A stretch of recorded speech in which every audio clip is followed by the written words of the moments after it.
Hey guys, आपने KVS के interview के बहुत सारे एक्सपीरियंस सुने होंगे। आज मैं भी अपना एक्सपीरियंस सुना देता हूँ। मैं दो चीज़ों का एक्सपीरियंस सुनाऊंगा, एक तो फेलियर वाला और एक पास वाला। बट इस वीडियो में मैं सिर्फ पास वाले ही एक्सपीरियंस सुनाऊंगा कि जो इंटरव्यू मेरा पास हुआ था उसका क्या एक्सपीरियंस रहा और किस तरीके से वो पास हुआ। वो वाला जो है वो बेसिकली मैं सुनाऊंगा। फेल वाला किसी और दिन होगा कि वहाँ पे मेरे से क्या गलतियाँ हुई थी और यहाँ पर मैंने वो गलतियाँ कैसे नहीं की थी या फिर क्या सुधार कर लिए थे मैंने। तो वो चीज़ मैं यहाँ पर इस वीडियो में आप लोगों को बताऊंगा साथियों। तो मुझे याद है कि जब मैं केवीएस पीआरटी का इंटरव्यू देने जा रहा था तो उस दिन मेरे से ट्रेन छूटते छूटते मतलब रही थी। मैं जगह लेट था और लेट भी ऐसे जगह था कि मैंने अलार्म भरा था 6 बजे का। वो अलार्म शाम के 6 बजे का भर दिया था गलती से मैंने। तो एक वो बहुत बड़ा एक दिमाग में हो गया था और जैसे तैसे मम्मी ने जगा दिया था तो मैं जल्दी से जाके मैंने ट्रेन पकड़ ली थी और उस वजह से थोड़ी ट्रेन भी लेट आई थी 10 मिनट। तो बिल्कुल एंड टाइम मतलब ट्रेन लगी है और मैं पहुंचा हूँ, बस जैसे तैसे वो मिल गई और मैं किस्मत में था तो वो मिल गई थी। खैर, स्टार्टिंग करते हैं वहीं से, ठीक है। सीधा क्लासरूम में आते हैं। क्लासरूम टाइप का एक रूम, लेकिन बेंचेस नहीं है, सब कुछ खाली है और 3 लोग बैठे हुए थे। अब देखो, ये टोटली डिपेंड करता है पैनलिस्ट पे कि 4 बैठ जाते हैं कभी। वो हम लोग जैसे जैसे फ्री रहते हैं वो बहुत कैजुअल रहते हैं। वो लोग ऐसा नहीं रहता कि भाई हाँ सख्ती एकदम है ना, ऐसा कुछ नहीं है। वो लोग बहुत कैजुअल रहते हैं। इधर साइड एक लेडी बैठी हुई थी और करीब उम्र उनकी ऐसी रही होगी 40-45 साल। एक बीच में जो इंसान थे वो काफ़ी एज्ड थे और वो उनकी आवाज़ में बहुत भारापन था। लाइक मुझे लग रहा था कि जैसे अमिताभ बच्चन खुद सामने से आके बोल रहे हो, राइट। मतलब ऐसा था कि अगर वो तुमसे बोलेंगे ना वो तुम्हें डरा देंगे। वो इस टाइप की आवाज़ थी उनकी। और इधर साइड थोड़े यंग इंसान बैठे हुए थे। लाइक आप मान सकते हैं ऐसे 35 टाइप के जो है इंसान बैठे हुए थे। तो मैं जाके बैठता हूँ सबसे पहले और मेरा जो है वो मैं ऐसे खड़ा हो गया कुछ चेयर पे आगे आगे आके। और मैं कहा सर मैं ही सिट डाउन। तो उन्होंने कहा या ठीक है सीट।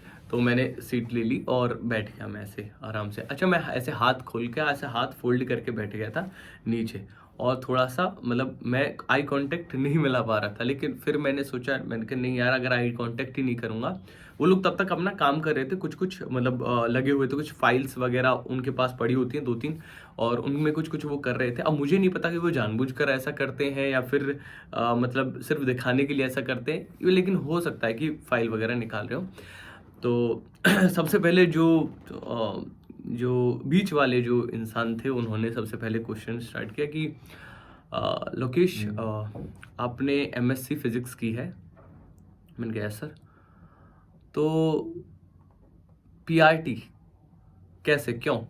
तो मैंने कहा ये तो मतलब एक ऐसा क्वेश्चन पूछ लिया जो आउट ऑफ सिलेबस था। लिटरली मैंने कभी इस क्वेश्चन की तैयारी नहीं की थी यार। कोई, मेरे को लगता था कि कोई यार किसी की मतलब पर्सनल लाइफ में कोई क्यों झांकेगा। लाइक तुमने भाई पीजीटी पास किया, मतलब तुम लाइक तुमने एमएससी की हुई है फिजिक्स है ना, तो तुम क्यों आ रहे हो पीआरटी में, क्यों आ रहे हो? मैंने कहा ये तो एक लिटरल क्वेश्चन होगा। मैं तो तैयारी करके गया था, लाइक कुछ पूछे पढ़ाने को बोलेगा पढ़ा दूंगा, मैं उन सब चीज़ों की तैयारी करके गया था। लेकिन ये वाकई में out of the syllabus question आ गया था मेरे लिए। तो मैं काफ़ी एक साथ मतलब मेरे जो स्माइल थी ना चेहरे की वो ऐसे हो गई थोड़ी सी। मैंने कहा sir actually I am looking for a job now. और मैंने बिल्कुल सच बोला कि सर मैं अभी एक जॉब के लिए देख रहा हूँ, I am looking for a job now and what I believe is that जहाँ भी मिले मेरे को वो करनी है फ़िलहाल। तो इसका मतलब you are not interested in teaching? मैंने कहा सर ऐसा नहीं है, I am interested in teaching, that's why I have qualified the KVS examination and I was looking forward to teach the students. उन्होंने कहा ओके। फिर उन्होंने एक क्वेश्चन पूछा मेरे से। उन्होंने कहा कि बट मुझे लगता नहीं है कि आप मतलब ये सब पढ़ने के बाद, एमएससी फिजिक्स करने के बाद आप बच्चों को पढ़ा पाओगे, क्योंकि यू नो वेरी वेल कि पीआरटी के स्टूडेंट्स कैसे होते हैं, आपको पता है ना। मैंने बोला हाँ सर, प्राइमरी क्लास के स्टूडेंट्स होते हैं, आई नो वेरी वेल कि वो थोड़ा सा उन्हें हैंडल करना बाकी की कक्षाओं से थोड़ा डिफ़िकल्ट होता है। बट सर वही चैलेंजिंग है और वही मुझे लगता है कि मज़ेदार भी है। क्योंकि सर मैंने कुछ दिन ट्यूशन भी पढ़ाया हुआ है, क्योंकि मेरी फाइनेंशियल हालत अलाउ करती थी मुझको ट्यूशन पढ़ाना। उन्होंने कहा मतलब अलाउ करती थी मतलब? मैं कहा सर किसी के पास पैसा होता तो वो नहीं पढ़ाएगा ना ट्यूशन, वो क्यों ट्यूशन देना स्टार्ट कर देगा पहले से ही। तो मतलब नहीं था, तो इसीलिए मैं ये जॉब ढूंढ रहा हूँ। तो कह रहे ओके। तो उन्होंने बोला कि अच्छा ठीक है फिर। तो मैंने कहा सर मैंने वहाँ पे प्राइमरी कक्षा के स्टूडेंट्स को पढ़ाया हुआ है, तो मुझे लगता है कि उनसे मैं जो कनेक्ट बना पाता था वो कनेक्ट मैं स्कूल लेवल पर बना पाऊंगा स्टूडेंट्स के साथ में। उन्होंने कहा ओके गुड, ठीक, मतलब उन्होंने गुड वुड कुछ नहीं बोला, उन्होंने ऐसे सर हिलाया। फिर उसके बाद मुझे याद है कि उन्होंने कहा लोकेश आप कहीं कंफ्यूज्ड इंसान नहीं लगते हैं अपने आप को, आप कंफ्यूज्ड नहीं समझते हैं कि मतलब कभी आप एमएससी फिजिक्स की तैयारी कर रहे हैं, ठीक है, आपने अभी बताया कि आप जॉब के लिए देख रहे हैं तो आप पीआरटी में आ गए, ठीक है, इसके बीच में भी आपने कुछ किया। मैं हाँ सर मैंने एसएससी की तैयारी की, तो एसएससी तो कह रहे तो you are failure of SSC as well. मैंने कहा सर नहीं ऐसा नहीं कह सकते I am a failure of SSC, actually sir है क्या कि I am in a process. तो मैंने बताया मेरे sir I am in a process, मेरे लिए सर अभी प्रोसेस पहली चीज़ है, मेरी प्रोसेस प्रायोरिटी है, रिजल्ट्स जो भी होंगे देखा जाएगा। और सर मैं कंफ्यूज नहीं हूँ बिकॉज मैं अलग अलग ऑप्शंस तलाश रहा हूँ अपने लिए कि क्योंकि मेरे लिए अभी प्रायोरिटी जॉब को पाना है। तो उन्होंने कहा कि यार इस बेसिस पे तो तुम जॉब नहीं कर सकते ना केवीएस में कि तुम जॉबलेस हो। मैंने कहा नहीं सर मैं इस बेसिस पे जॉब करना चाहता हूँ ना कि मैंने एक तो एग्जामिनेशन क्वालिफाई किया है तो इसका मतलब I have that amount of knowledge. दूसरा सर आई एम इंटरेस्टेड, अगर मेरे को टीचिंग भी करना होगा तो मैं टीचिंग करूँगा, I am very very interested. उन्होंने कहा ठीक है। तो मैं यहाँ पर इतना नर्वस हो चुका था इस आंसर तक, मैं लिटरली बहुत नर्वस हो चुका था, बट मुझे लगा था कि यार मैंने सच बोला है, मुझे लगा था मतलब वो नर्वसनेस मेरे चेहरे पे आई नहीं जस्ट बिकॉज क्योंकि मैंने सच बोला। मुझे लगा कि यार इसमें कुछ भी मैंने ऐसा नहीं बोला है कि यार कुछ गलत बोल दिया हो या फिर जो है वो मैंने सामने रख दिया कि भाई देखो बेरोजगार हूँ, ऑप्शंस तलाश रहा हूँ अपने लिए और ये केवीएस वाला जो है एक ऑप्शन है मेरे लिए, सीधी बात है। तो उन्होंने फाइनली जो है आगे बढ़ा और फिर इधर साइड जो जो यंग लड़का बैठा हुआ था उसने कहा okay Lokesh so you have done MSc physics from university of Delhi. तो फिजिक्स में एक कॉन्सेप्ट होता है पेंडुलम का, यू रिमेंबर? मैंने कहा यस सर।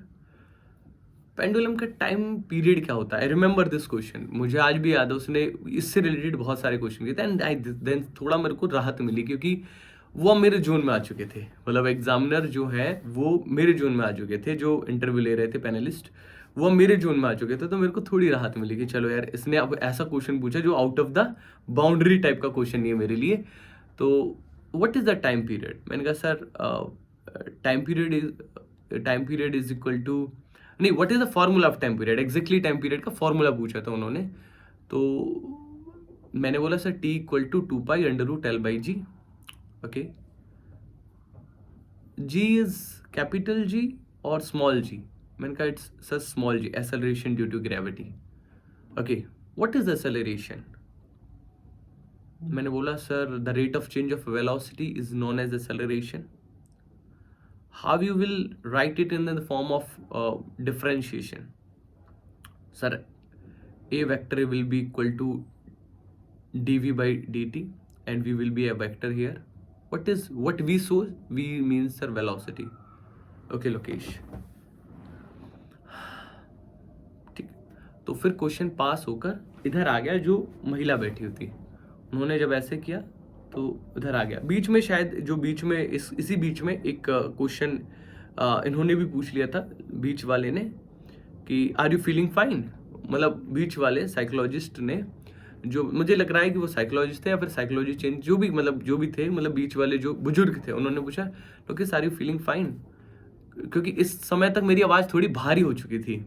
मतलब होता है ना कि यार जब आप जाते हैं तो आप नर्वस नहीं होते, नर्वस होते तो आपकी आवाज़ बहुत बहुत साफ होती है, लेकिन आप जब थोड़े आप नर्वस हो जाते हैं तो आपकी आवाज़ भारी हो जाती है, आपकी आवाज़ निकल रही नहीं होती है। तो शायद उन्होंने ये बात ऑब्जर्व की है, वो थोड़ा मतलब जोन में आ गया था, बट उन्होंने पूछा कि सर आर यू फाइन? मैंने कहा यस एब्सोल्युटली। तो फिर उन्होंने स्टार्ट किया लोकेश पीआरटी के बच्चों को पढ़ाने के लिए सबसे ज़्यादा बेहतरीन चीज़ क्या होती है? अब मेरे को ये क्वेश्चन सीटेट से याद था कि किस्से कहानियाँ कविताएं ये सब सबसे आसान होता है और रियल वर्ल्ड एग्जांपल्स सबसे आसान होता है उनको पढ़ाना। तो मैंने बोला सर मैंने बोला मैम रियल वर्ल्ड एग्जांपल्स किस्से कविताएं ये सब। तो उन्होंने बोला अच्छा कविता, तो कोई कविता याद है आपको? क्योंकि आप बोल रहे हैं कि कविताएं अच्छी होती है, तो क्या आप कविताएं याद करेंगे?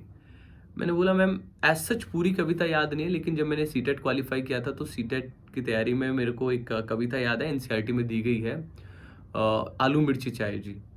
तो वो मेरे को वहाँ से थोड़ी थोड़ी याद है।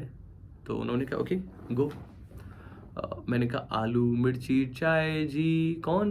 उन्होंने कहा नो नो लोकेश, आप कक्ष में जा रहे हैं, आपको ये कविता पढ़ानी, कैसे पढ़ाएंगे? मैं वो पूछना चाहती हूँ, कैसे आप सिखाएंगे? मैंने कहा ओके। और मैम चूंकि आपने पूछा है कि मेरे को कक्ष में जाके पढ़ानी है, तो फर्स्ट ऑफ ऑल मैम मैं एक दिन पहले जब मैं घर पे रहूँगा, जब मैं सोचूंगा कि कल मेरे को छात्रों की कविता पढ़ानी है, तो सबसे पहले मैं लेसन प्लान तैयार करूँगा। उस लेसन प्लान को तैयार करने के बाद उसमें मैं देखूंगा कि मैं कौन कौन से टीएलएम लेके जा सकता हूँ, और वो सारे टीएलएम जुटा लूँगा।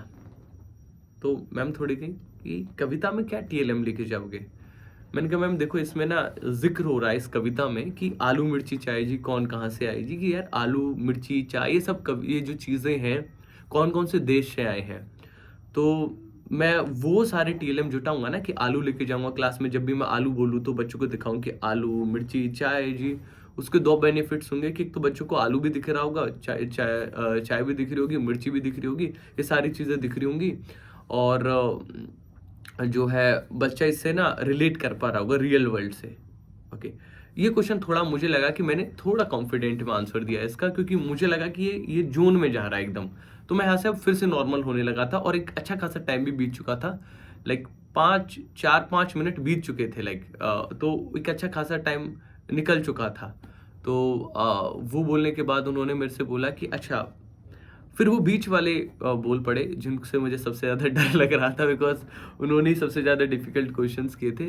वो बीच वाले बोल पड़े, अच्छा ये बताओ लोकेश, इसका मूल्यांकन कैसे करोगे? बच्चों को पढ़ा तो दिया, मूल्यांकन कैसे करोगे? मैंने कहा सर मैं बच्चों को ना एक एक सामग्री दे दूंगा, वो जो है आलू मिर्च वो सब, और बुक्स दे दूंगा, और बोलूँगा कि बेटा बुक्स से ना छांट छांट कर लिखो आलू के ऊपर कि आलू कहाँ से आया है, ये कहाँ से आया, ये कहाँ से आया। तो उन्होंने ऐसे देखा, तो इसका मतलब उनको लर्न नहीं होगा आपके कविता पढ़ाने के बाद, उनको लर्न नहीं, उनको वो याद नहीं रख पाए होंगे, है ना? आपकी कविता आप श्योर नहीं कि वो याद रख पाएंगे। तो मैंने ये वाला क्वेश्चन, मतलब होता है ना कि ये मेरे को फुल टॉस मिली थी, और मैंने सीधा छक्के को मार दी ये वाली बॉल। मैंने कहा सर, चूंकि हम प्राइमरी स्टूडेंट्स को पढ़ा रहे हैं, तो हमारा जो प्राइमरी उद्देश्य है वो याद कराना नहीं है, वो रटवाना नहीं है, इसीलिए सर मैं बुक्स दे रहा हूँ ताकि वो सीखें ज़्यादा से ज़्यादा। जब बच्चे खुद छाटेंगे तो स्वयं का भी मूल्यांकन कर रहे होंगे, तो वहाँ पर उनको काफ़ी हेल्प होगी। तो मुझे लगता है कि सर उनको याद कराना ये सब चीज़ों से ज़्यादा बेहतर है कि उनको छांटने को बोलना बुक से, और वो लिखें, आलू के ऊपर पेपर लगा के लिखें कि आलू फ्रॉम यहाँ से आया है आलू, है ना? वो ज़्यादा बेटर रहेगा। दिस वाज अ क्वेश्चन जो फाइनल क्वेश्चन था। उसके बाद कुछ 2-3 फॉर्मेलिटी कुछ हुई, वो शायद बाहर हुई थी या अंदर हुई थी, कहीं तो हुई थी, लाइक है ना, कुछ ऐसा टाइप का। और उन्होंने मतलब ले लिया मेरे को खड़ा होकर, उन्होंने बेसिकली पढ़ाने को नहीं बोला शायद, क्योंकि उन्होंने वो जांच लिया था कि लाइक ऐसे खड़ा के बोलो या फिर, तो मेरे को खड़ा होकर बोला नहीं उन्होंने कि यार खड़े होकर पढ़ाओ, तो मेरे को बैठ के ही कर लिया था उन्होंने जो भी करना था। So this was the whole process जो मेरे साथ हुई थी। एंड बहुत बहुत ज़्यादा मैं एक ही चीज़ कहूँगा साथियों कि आपको हर छोटी से छोटी चीज़ याद रख के जाने की ज़रूरत नहीं है। आपको एट द स्पॉट यहाँ पर जो अच्छा कर पाएगा, मतलब जिसकी प्रेजेंस ऑफ माइंड अच्छी होगी ना, वो इंटरव्यू ज़्यादा अच्छे से निकाल पाता है, मुझे ऐसा लगता है। Thank you so much, this was my interview experience of KVS। I hope कि आप सब लोगों को पसंद आया होगा। अगर पसंद आए तो वीडियो को लाइक करिए, और मैं गाइड भी करूँगा आगे आने वाले स्टूडेंट्स को कि किस तरीके से प्रेजेंस ऑफ माइंड रखें। अब तो बहुत उसके बाद बहुत सारे इंटरव्यू दिए। वो एक टाइम था यार जब बेरोजगार थे, है ना? तो होता है ना, एक बेरोजगारी का अलग ही मतलब ठप्पा रहता है कि तुम बेरोजगार हो, है ना? तो तुम्हारे ऊपर मतलब अलग ही रहता है, लाइक तुम बेरोजगार हो तो तुम कैसे कर लोगे, मतलब वो डर लगता है। अगर तुम एक छोटी छोटी चीज़ों में डरते हो, आप नहीं डरते, आप तो एकदम है। तो टेंशन मत लेना, तुम्हारे लिए तो मैं हूँ, तुम्हें तो इतना तैयार कर दूंगा कि तुम्हें टेंशन लेने की जरूरत नहीं पड़ेगी इंटरव्यू वगैरह के लिए। लगवाई हुई है बैच के अंदर 8 क्लासेस हैं, वो 8 क्लास प्रॉपर एकदम सिखा देंगे, है ना। उसमें मैं लेसन प्लान कैसे करना होता है, बायोडेटा कैसे तैयार करना होता है, आप लोग कक्षा में कैसे पढ़ाएं, वो सब है बैच के अंदर, ठीक है। वो सब पढ़ लेंगे दोस्तों, ठीक है। पर सिर्फ इस चीज़ के लिए बैच मत लेना, ठीक है, कि सिर्फ इसी क्लासेस के लिए बैच ले लें। बैच तभी लेना जब आपको पढ़ाई करनी हो पूरी की पूरी, ठीक है। Thank you so much guys, thank you everyone.